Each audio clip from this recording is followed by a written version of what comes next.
Hola, ¿qué tal jóvenes? Ahora abordaremos el tema de nuestra segunda asignatura, que es didáctica general. El día de hoy iniciaremos una unidad temática muy importante, que es la evolución de la didáctica a través de la historia.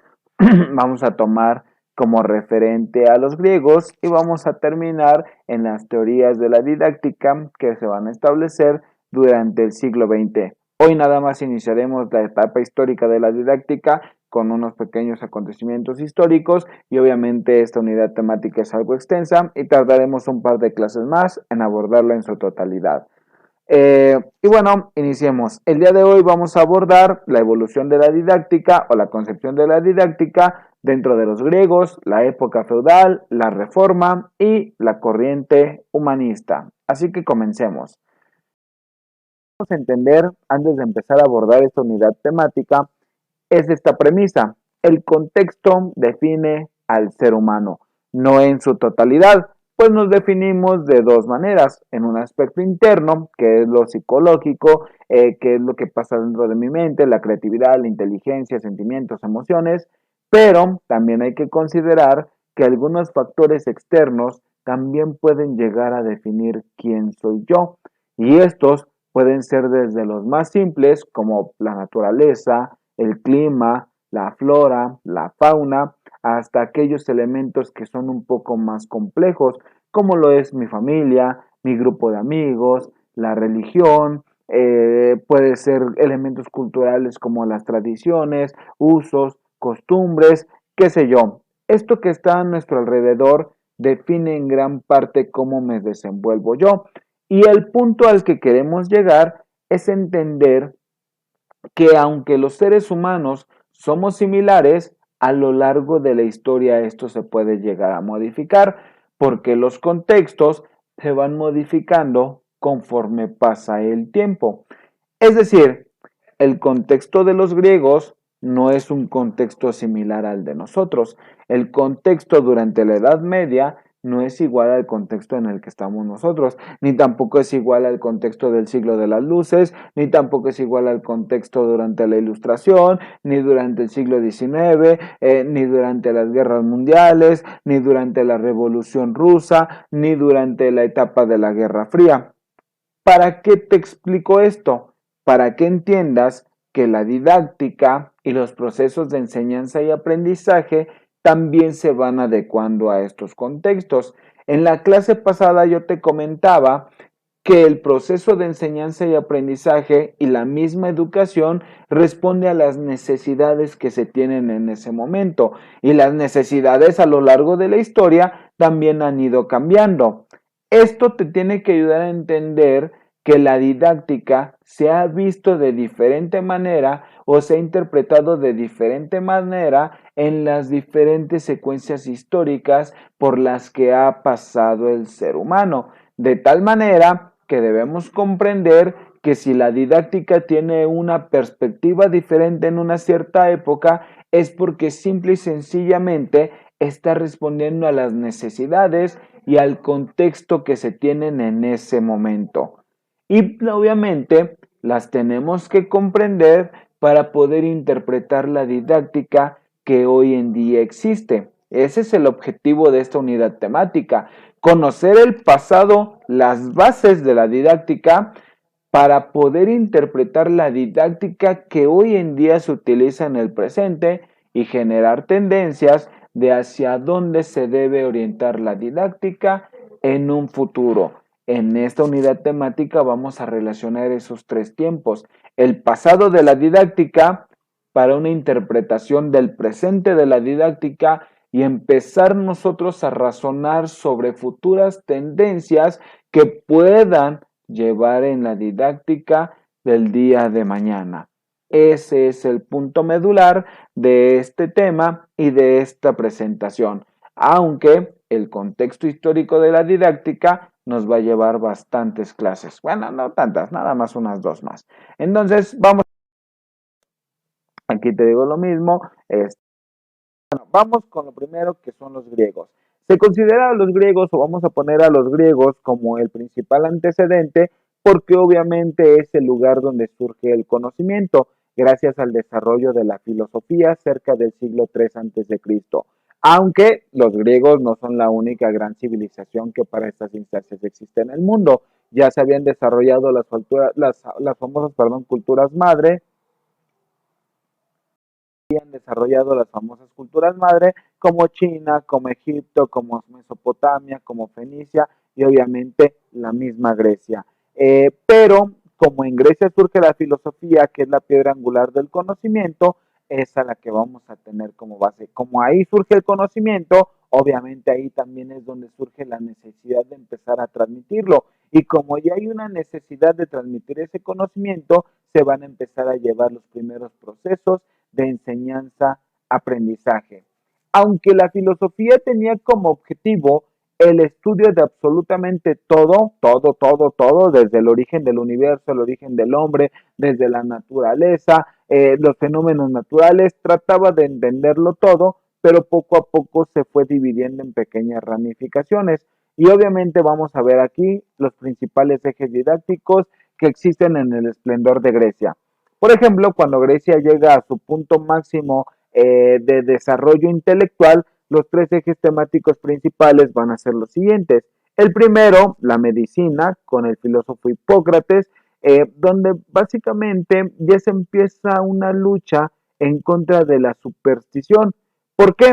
Porque obviamente esta cultura empieza a crear religiones y empieza a crear dioses a los que se les atribuían diferentes poderes y la mayoría de estos dioses eran la justificación para lo que sucedía en el mundo. Llueve porque un dios de la lluvia así lo quiso. Hace erupción un volcán porque un dios de la ira así lo quiso. Nos vamos a ir a la guerra porque un dios de la guerra así lo quiso. Todo se justificaba a través de los dioses. Entonces Hipócrates, tratando junto con la filosofía, tratando de alejarse de estas explicaciones supernaturales, empiezan con sus avances dentro de esta área, buscando no justificar las enfermedades a través de los dioses. Ay, es que estoy enfermo y me ha caído lepra y me ha caído esta peste porque así Dios lo quiso y es un castigo, sino que empiezan a alejarse de esta explicación para buscar cuestiones cada vez más razonables. Ah, esta enfermedad se pudo deber a esto y vamos a tratar de tratarla con esto, ¿no? Vamos a buscar un tratamiento adecuado con esto. Otro de los elementos que se desarrollan durante el punto clave de la cultura griega es la tragedia. La tragedia el día de hoy la podemos ubicar como un género artístico, principalmente dentro de la literatura y el teatro, inclusive también de la música, que donde nos representa la existencia del hombre y la catástrofe, donde obviamente la principal catástrofe a la que puede sucumbir el hombre es a la muerte. Aquí, obviamente, se empiezan a tocar algunos temas, como es la justicia y la cuestión de la responsabilidad humana. Pero el punto más importante que nos da la medicina y la tragedia hasta este momento es que ya nos estamos centrando en buscar explicaciones razonadas hacia el ser humano. Ya estamos dejando de lado, o los griegos ya están dejando de lado, las explicaciones que van atribuidas hacia dioses y el punto de partida y el eje principal empieza a ser el ser humano. Otro eje importante dentro de esta etapa de esplendor de los griegos es la historia, con Heródoto. Heródoto lo que busca es la correcta interpretación de los sucesos, también obviamente dejando de lado la justificación hacia los dioses. De hecho, Heródoto para estas instancias se contemplaba que cuando se daba una guerra era porque el dios de la guerra, Ares, así lo quería y así lo había dictaminado y teníamos que rendir un tributo. Y Heródoto, que va a narrar las guerras del Peloponeso, lo que busca es acercarse a una verdad allegada obviamente al hombre, justificando que esta guerra y los sucesos que se llevan dentro de la misma se debe principalmente a las pasiones del hombre y no a los caprichos de los dioses. Ahora bien, aquí lo que debemos comprender es que ya se está centrando en buscar verdades y empezar a generar conocimientos. Y si hay un conocimiento, obviamente este se tiene que transmitir. Así que en Grecia es donde se van a iniciar los procesos de enseñanza y aprendizaje. En esta primera instancia, con la única finalidad de transmitir conocimientos, pero también en Grecia es donde empieza a surgir la figura del profesor, la figura del docente, la figura del maestro. ¿Por qué? Porque va a surgir una escuela filosófica importante para esta temática, la sofista. Ya habíamos hablado de ella también cuando vimos a Sócrates con la mayéutica, y los sofistas son importantes porque ellos entienden esta cuestión de la remuneración. No es solamente transmitir un conocimiento, sino que obviamente tiene que haber un condicionante de beneficio. Y el sofista era el maestro que se va a estipular en Grecia para educar a los futuros líderes políticos. Aunque su base del proceso de enseñanza y aprendizaje no es idóneo porque ellos se basaban no en un criterio de verdad, sino en un criterio de convencimiento. Obviamente, estaban formando a los futuros líderes. Tal vez esa parte no es la que nos agrada de los sofistas, pero lo importante es que ya empieza esta noción de que el transmitir conocimientos también tiene que implicar una cuestión de conveniencia, tanto para el que enseña, para el que lleva a cabo la didáctica, como para el que aprende, para el alumno. Aquí, pues obviamente nos van a dar algunos ejes importantes, como lo puede ser la paideia, la tecne, la physis y el arete. ¿Va que va? La paideia, que básicamente es la educación, el arete, que es la excelencia, la superioridad y la virtud. Es decir, que la educación es aquello que hace virtuosos a los hombres. Sea como sea que la recibas, el conocimiento siempre te va a tener una ventaja y una superioridad sobre el resto de la población que no reciba esa educación. Para esas instancias, obviamente se ve como un privilegio y hoy en día dentro de nuestro contexto se ve como una obligación. Pero Platón quizás va a ser el de los más importantes. ¿Por qué Platón? Platón es el primero en fundar una institución educativa como tal, la cual vamos a llamar la Academia de Atenas, aunque nada más era la academia. Platón va a crear esta escuela no con una intención igual a la de los sofistas, sino que Platón va a estar en contra inclusive de ellos. El sofista no se basa en un criterio de verdad, el sofista se basa en un criterio de convencimiento. El yo poder exponer algo con tanta veracidad, no veracidad, perdón, con tanta, ¿cómo decir? Con tanta seguridad que logro convencer a mi público. No me importa si lo que digo es mentira o es una falsedad, lo que me importa solamente es convencer, el poder de la palabra. Y Platón dice que si buscamos nada más este poder de la palabra, pues obviamente vamos a vivir engañados. Lo que se debe de buscar siempre en todo conocimiento es ese criterio de verdad. E inclusive Platón va a empezar a explicar esta cuestión de la noción de la verdad, del conocimiento universal, a través de diferentes mitos, que es la forma en la que se expresaba principalmente Platón dentro de los libros que nos dejó. Él hablaba inclusive de un mundo sensible en el que vivimos, donde si nos guiamos solamente por los sentidos, no podremos obtener conocimientos totalmente válidos, porque muchas veces llegamos a interpretar mal los sentidos. Y obviamente nos habla de aquellas cuestiones intangibles, un mundo de las ideas, que es un mundo que nada más se razona y se comprende, que básicamente es el origen de todo conocimiento. Inicio con una parte sensible que se procesa dentro de mi mente y se genera obviamente una verdad.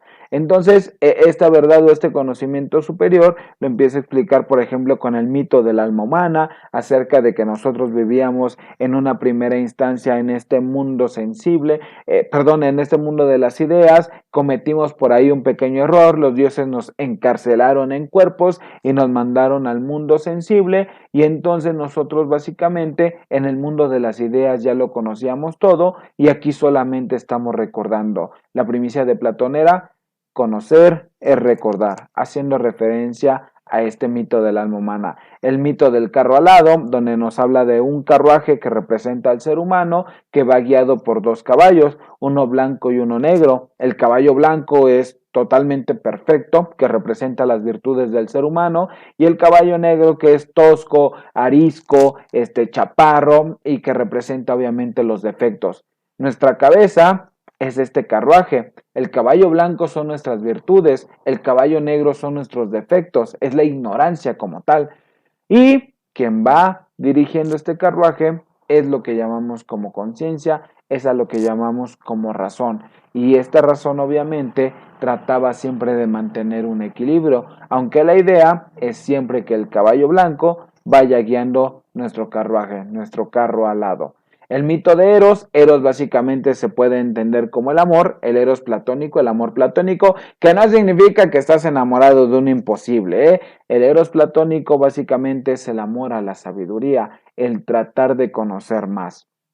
Y por último, el mito de la caverna. El mito de la caverna, rápidamente te lo explico, que es algo muy importante que debes de investigar y conocerlo en su plenitud, pero aquí te doy un breve resumen. El mito de la caverna nos explica también cuestiones con el conocimiento. En este mito de la caverna expone que hay un grupo de personas dentro de una caverna en la cual han vivido atados durante toda su existencia. Desde que nacieron están dentro de esta caverna, atados de pies y manos, de tal manera que solamente pueden ver hacia enfrente. Enfrente de ellos hay una pared, hay un muro, por así decirlo, todo está en total oscuridad y detrás de ellos hay una fogata que proyecta una luz. Entonces, lo que nos explica el mito es que hay personas que pasan con figuras de madera que pueden representar animales o pueden representar cosas. E inclusive cuando van pasando, porque no se logran ver gracias a este muro que está enfrente de los esclavos o de las personas que están atadas, llegan a ser un grupo de sonidos. Sí, sonidos, digamos que pasa la figura de un caballo y ellos hacen un sonido, pasa la figura de un águila, hacen un sonido y así. Esto lo que nos expone es que estos esclavos solamente creen en lo que ven y en lo que escuchan, y su conocimiento nada más se queda replegado dentro de lo que pasa dentro de la caverna. Pero ¿qué pasa si en un momento dado, uno de estos esclavos logra liberarse y sale de la cueva? Obviamente se va a dar cuenta que lo que está pasando dentro de esta no es más que un engaño y que la realidad está y el conocimiento por ende está fuera de la cueva. Lo que nos dice Platón es que muchas veces nosotros somos estos esclavos dentro de la cueva, que solamente nos conformamos con lo que vemos y escuchamos sin siquiera comprender si es un conocimiento verdadero o es un simple engaño. Y Platón lo que nos pide a manera de reflexión dentro de este mito es que seamos capaces de soltar esas ataduras, que dejemos de guiarnos solamente por lo que nos indican nuestros sentidos y nos atrevamos a salir de esta caverna. Nos va a doler porque obviamente estamos dentro de una oscuridad y de repente salimos hacia la luz. Hay una consecuencia, pero obviamente el privilegio es poder llegar al conocimiento y poder llegar a la verdad. Es por eso que Platón se considera como uno de los principales dentro de la didáctica, por atreverse a dar este principio de la búsqueda de la verdad y la búsqueda del conocimiento racional. Nosotros y ustedes como futuros docentes se tienen que preocupar por esa misma cuestión, no solamente enseñar lo superficial al alumno, sino invitarlo a que vaya construyendo su propio conocimiento y que vaya más allá. Nosotros tenemos que ser, dentro del contexto del mito de la caverna, esa herramienta o ese instrumento que permita que al alumno rompa estas cadenas, estas ataduras de lo que solamente se percibe con los sentidos y llevarlo más allá, a la reflexión, al uso del razonamiento. Ahora bien, ya voy aquí un poquito rápido porque el tiempo de la aplicación para grabar me empieza a limitar un poco. Lo que no alcance a ver, obviamente vas a tener la oportunidad de leerlo en tus diapositivas, pero bueno, voy a avanzar. La época feudal, que va básicamente del siglo V al siglo XV, es una época que se conoce como el oscurantismo. Aquí vamos a tener un pequeño retroceso, jóvenes. Y es, bueno, estancamiento. Y este estancamiento tiene que ver con esta cuestión. La época feudal es conocida también como la Edad Media y muchos la relacionamos con caballeros, con castillos, con princesas y obviamente con la Santa Inquisición. Al punto que quiero llegar es que vamos a tener un estancamiento porque durante la época feudal, durante la Edad Media, durante el oscurantismo, que va a durar básicamente 10 siglos, un milenio, se va a tener una cualidad. La iglesia cristiana lo va a dominar todo absolutamente. Esta iglesia cristiana se va a tratar o va a encargarse de censurar todo aquello que vaya en contra de Dios. Y obviamente entendemos que no es que manifiesten no creer en Dios, sino que la iglesia ya había puesto reglas y había puesto qué conocimientos eran válidos, y todo aquello que se manifestara en contra, pues obviamente iba a ser castigado por esta Santa Inquisición. Ah, ¿por qué te enfermaste? Ah, porque tomaste agua sucia, porque comiste con las manos sucias, porque mezclaste esto con esto. Y la iglesia decía, no, no, no, no, no, si te enfermaste es por un castigo divino, de seguro eres un pecador y por eso Diosito te ha castigado con esta enfermedad. Y aquí obviamente si la otra persona decía, no, es que es esto y necesitas comer esto y necesitas tomar aquello, pues decía, no, tú estás en contra de Dios y órale a la Santa Inquisición.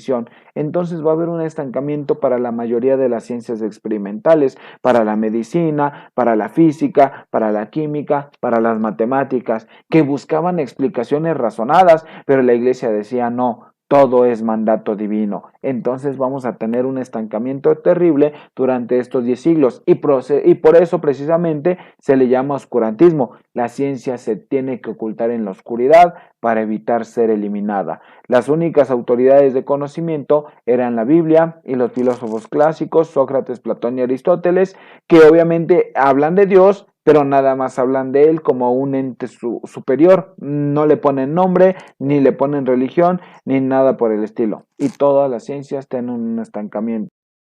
Esto no quedaría así. A pesar de que son 10 siglos, perdón, de opresión, va a venir un movimiento muy importante por parte del señor Martín Lutero, que se conoce como la Reforma. La Reforma. Esta reforma lo vamos a llamar la Reforma Protestante, que se conoce como el protestantismo, la Reforma Protestante, no hay ningún problema. Martín Lutero, alemán, que también pertenece a la Iglesia Católica, se da cuenta que la Iglesia está realizando malas prácticas, está llevando al mundo a una condena de un sufrimiento, porque el principio de la iglesia y de la religión cristiana es sufre en este mundo para que seas feliz una vez que llegues al paraíso, una vez que te mueras, pero mientras estés en este mundo tienes que sufrir. Y entonces la reforma de Martín Lutero dice que ese no debe ser el objetivo, y su reforma protestante va en contra de la autoridad que para estas instancias está representando la iglesia. Y ojo, aunque es un movimiento en contra de la iglesia, va a tener repercusiones en todos los ámbitos sociales, culturales y obviamente también en la educación. Porque Martín Lutero dice que para esas instancias, antes de abordarlo como tal, para esas instancias el idioma oficial de la iglesia cristiana era el latín. El cristianismo surge en Roma, de Roma el idioma oficial es el latín, así que todo se encontraba en latín. La Biblia solamente se podía copiar al latín y no había traducciones de la Biblia. La misa se daba en latín y si entendías el latín, entendías la palabra del Señor. Y si no, pues nada más escucha y a ver qué puedes tú conjetear o a ver qué onda con eso, ¿no? Entonces, esa es la cuestión. Entonces, Martín Lutero nos habla de un principio muy importante dentro de la educación, que es la universalidad. Esto significa que sea para todos. Lutero dice que la religión no es universal, porque nada más es para aquellos que comprenden el latín. Y si esto no cambia, pues obviamente vamos a tener serios problemas de entendimiento de la palabra del Señor. Pero esto si lo adaptamos a la educación, Martín Lutero con este principio de la universalidad ya nos estaba diciendo, se tiene que educar a todos, todos tienen que tener acceso a esa educación. Aunque en esta instancia es el idioma latín, pero si lo trasladamos, repito, al campo de la educación, esto va que va. Martín Lutero también toma como principios la libertad de conciencia, el pensamiento crítico, la universalización de la educación, la traducción de los textos y obviamente la educación como la construcción de la paz. Y este movimiento de Martín Lutero para la corriente humanista. En esta corriente humanista, ahorita lo que debes de comprender es que se rebasa totalmente o se supera totalmente la cuestión de la época feudal. Dios y la iglesia ya no son autoridad y se le llama corriente humanista porque ahora el centro de toda la ciencia, de todos los estudios, el centro del arte, de la política, de la cultura, de la investigación, de absolutamente todo, va a ser el ser humano. Ahora se va a empezar a buscar el entendimiento del ser humano antes que el entendimiento de Dios.